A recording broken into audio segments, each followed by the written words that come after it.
Politics in cricket Andhra cricket association లో మీరు రాసిన letter was huge thing. Correct. దానికన్నా ముందు politicians were involved not in cricket, administration లో ఇన్వాల్వ్ ఉండేవారు. మా ఓడు అదే వినడం స్టార్ట్ అయింది ఎప్పుడైతే ఆ గవర్నమెంట్ వచ్చింది. యువర్ ద కెప్టెన్ కుదరదు అని చెప్పి అది మైండ్ లో పెట్టుకుంటారు. మేము చెప్పేది కూడా వినిపించుకోవట్లేదు, మేము ఎందుకు మరి సెక్రటరీ పోస్ట్లో ఉన్నాం, మేము ఎందుకు ఇట్లా ప్రెసిడెంట్ పోస్ట్లో ఉన్నాం. It's not that.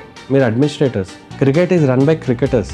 Administrators have to look after the cricketers. అది క్రికెట్. ఎవడు పని ఆడు చేయాలి. అంతే కదా. So heat of the moment లో ప్లేయర్స్ తిట్టేటప్పుడు ఒక ప్లేయర్ని తిట్టారు. తను చిన్న పిల్లలాగా వెళ్ళి వాళ్ళ ఫాదర్ కంప్లైంట్ చేశారు. వాళ్ళ ఫాదర్ వెళ్ళి సెక్రటరీ వరకు కంప్లైంట్ చేశారు. వాళ్ళు ఆల్రెడీ నా మీద బ్యాడ్ ఇంప్రెషన్ ఇది పెట్టుకోని point. They wanted to remove me from captaincy. I was okay, సరే తీసేసి పొలిటికల్ గా అయిపోయింది. కెప్టెన్సీ ఇష్యూ వచ్చింది. పొలిటికల్ గా వాళ్ళు నన్ను డ్యామేజ్ చేయడానికి ట్రై చేశారు. Image I don't wanted to be political. Politics నేను క్రికెట్ ఆడుతున్నాను. మీకు సంబంధం లేని విషయం. మీరు వెళ్ళి కళ్యాణ్ గారిని కలిసారు కదా, పవన్ కళ్యాణ్ గారిని. కరెక్ట్. అప్పుడు జరిగిన సీన్ ఏంటి? పవన్ కళ్యాణ్ గారిని కలవడానికి మెయిన్ రీజన్ ఏంటంటే బికాస్